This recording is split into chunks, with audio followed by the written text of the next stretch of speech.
Only few projects accept చేస్తూ చేయడం, మీరు అంటే మూవీస్ డైరెక్షన్ చేస్తున్నందువల్ల అది అవ్వట్లేదు, ఆర్ ఎల్స్ ఓన్లీ సెలెక్టెడ్గా వెళ్తున్నారా సినిమాల పరంగా? After KGF I head like lot of films came to you for that sounding it self, కానీ మీరు యాక్సెప్ట్ చేయకుండా ఓన్లీ కొన్ని ఫిల్మ్సే చేస్తున్నారు. యాక్చువల్లీ నా చేతిలో I can only give the 5 movies ఇయర్లో.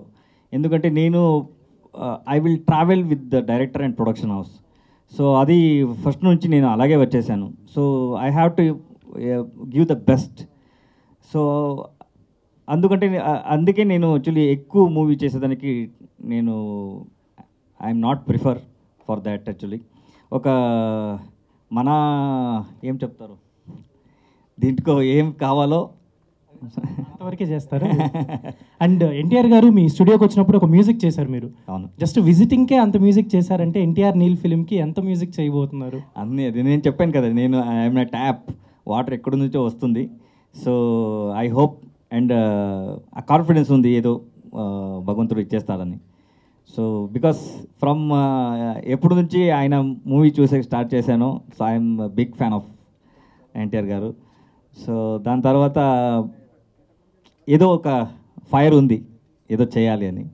So 100%. So particularly Veerachandrahasa movie గురించి తెలుగు ఆడియన్స్ కంటే, తెలుగు ఆడియన్స్ ఈ మధ్య కాలంలో కూడా చాలా చాలా ఫిల్మ్స్ని అప్లిఫ్ట్ చేశారు. అవును, if they like story or else music anything అవ్వచ్చు. సో పర్టికులర్లీ వీరచంద్రహాస మూవీ గురించి ఆడియన్స్కి చెప్పాలంటే ఏం చెప్తారు? ఆల్రెడీ అక్కడ 100 days కంప్లీట్ చేసుకుంది అండ్ 19th రాబోతుంది కాబట్టి finally you words about this movie. Firstly thanks to ఏదే టిల్ సలార్ వరకు మీరు ఇచ్చిన లవ్ అండ్ సపోర్ట్, అది నేను మర్చిపోయాను. సో ఏం చెప్పాలి, so it's a beautiful art and culture. My responsibility నా కల్చర్ని రిప్రజెంట్ చేయాలి అని. సో 19th రిలీజ్ అవుతుంది. సో ఐ నో ఏం చెప్తారు, అందరూ ఆ లవ్ని ఇచ్చేస్తారని సహకారం. సో ఇది ఆర్ట్ మూవీ లేకుండా ఇది కమర్షియల్గా ఉంటుంది. సో కమర్షియల్ ఎక్స్పర్ట్లో ఏమల్లా స్టోరీలో వస్తుందో అదన్నీ ఉంటుంది. ఒక ఈ ఆర్ట్ని సో మీరు ఏం చెప్తారు ఆదరిస్తారని. ಚೆನ್ನಾಗಿದೆ సార్. మీరు మ్యూజిక్ డైరెక్టర్గా సూపర్ హిట్ సినిమాలు, చాలా సినిమాలు చేశారు, సూపర్ హిట్. తర్వాత మ్యూజిక్ డైరెక్టర్గా సజావుగా సాగుతున్న మీ జీవితంలో ఎందుకు మళ్ళీ డైరెక్షన్లోకి వెళ్ళాలనుకుంటున్నారు మీరు?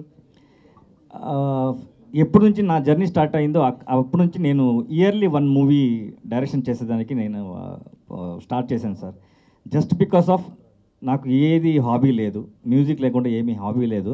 దాని తర్వాత ఒక మూవీ చేస్తే ఒక 4000 పీపుల్స్, చిన్న మూవీ అయినా కూడా ఒక 4000 పీపుల్స్ విల్ సర్వైవల్ దట్. నా డబ్బు రైట్ వేలో వచ్చింది, భగవంతుడు ఇచ్చేశాడు. సో రైట్ వేలో వెళ్ళాలి అని ఇయర్లీ ఒక మూవీ డైరెక్షన్ హాబీ చేశాను. So this is my 6th movie. మీరు అందరూ ఆదరిస్తే so 100% I will do in Telugu also.